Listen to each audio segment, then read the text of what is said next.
इन तस्वीरों को देख लीजिए।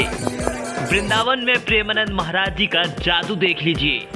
वृंदावन के प्रेमानंद महाराज को लेकर आपने भक्तों का अपार प्यार तो बिल्कुल देखा होगा। अब सोशल मीडिया से लेकर उनके भक्त सवाल पूछ रहे हैं कि आखिर प्रेमानंद महाराज जूते क्यों पहनते हैं।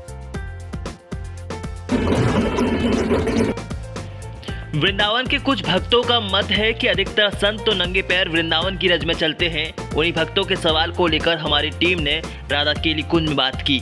उसके बाद हमने इसका आकलन किया कि देश के जाने माने डॉक्टर इसको लेकर क्या कहते हैं। सुनिए सबसे बड़े पैनल के सबसे बड़े डॉक्टरों की राय इस पर क्या है। देखिए, जहाँ तक आपने किडनी की बात है तो देखो, किडनी जो हमारी है बहुत ही हमारे एसेंशियल ऑर्गन है, एक इम्पॉर्टेंट ऑर्गन है। अगर किसी की दोनों किडनीज में ख़राब हो जाती हैं और उसका क्रिएटिनिन बढ़ना शुरू हो जाता है, वो 5-6-7 से ऊपर बढ़ जाता है, सीरम क्रिएटिनिन एक ब्लड टेस्ट होता है, तो उसमें पेशेंट को हम क्रोनिक किडनी डिसीज़ का डायग्नोसिस देते हैं, या उनको हम बोलते हैं उनको कि एंड स्टेज किडनी डिसीज़ हो गई है। तो उसमें डायलिसिस ही इलाज है कि जब किडनी हमारी ख़राब हो जाती है तो जो हमारा मल मूत्र है वो बाहर नहीं निकल पाता, उससे हमारा शरीर खराब होना शुरू हो जाता है।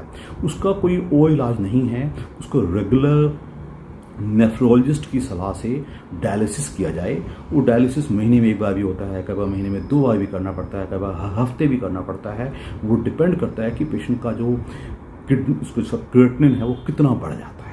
तो इसमें कोई अटरम पटरम या दूसरे कोई इलाज नहीं हो सकते हैं, उसका डायलिसिस कराना ही इलाज है। और अगर कुछ और इलाज होता है तो आप किडनी ट्रांसप्लांट यानी कि किडनी दूसरा कोई परिवार का सदस्य दे तो हम डायलिसिस से बच सकते हैं। अदरवाइज जब तक किडनी ट्रांसप्लांट नहीं होता है तब तक सिर्फ डायलिसिस ही इलाज है।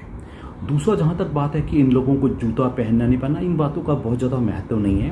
वो एक नॉर्मल ज़िंदगी जी सकते हैं। लेकिन ये सच है जो ये किडनी के पेशेंट्स होते हैं जिनको डायलिसिस मिल रहा होता है, इनको इन्फेक्शंस बहुत ज़्यादा होते हैं।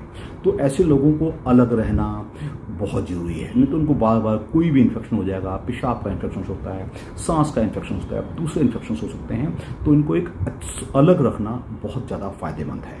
जहाँ तक बात है कि अब चूँकि मुझे नहीं मालूम कि जो वृंदावन के महाराज जी हैं उनका कितना एक्चुअल स्टेटस है, तो मैं कहूँगा कि वो अपने नेफ्रोलॉजिस्ट के टच में रहें और उनकी सलाह को सख्ती से फॉलो रहें, अलग से रहें ताकि उनको इन्फेक्शंस ना हो। बाकी जो डाइट है उनको डॉक्टर की सलाह से लेना चाहिए, ज़्यादा प्रोटीन्स नहीं लेने चाहिए। अगर ये सलाहें फॉलो करेंगे तो ज़िंदगी लंबी भी चल सकती है। और अगर किडनी ट्रांसप्लांट का इंतजाम हो जाए तो पेशेंट का जीवन काफ़ी हद तक वो अच्छा हो सकता है। जाहिर है कि जवाब बिल्कुल साफ है। इन्फेक्शन का खतरा हो सकता है, मिट्टी शरीर को नुकसान दे सकती है, किसी के हाथ लगने से भी दिक्कत हो सकती है। यही वही कारण है कि जो प्रोटोकॉल के नियमों से प्रेमानंद महाराज जी को बांधे रखता है। इसलिए महाराज जी जूते भी पहनते हैं और लोगों को सलाह भी देते हैं कि वो उनको ना छुएं। इसलिए आप सब निश्चिंत रहिए, जब तक श्री जी को सेवा करा ले वो सिंह की तरह दहाड़ते रहेंगे।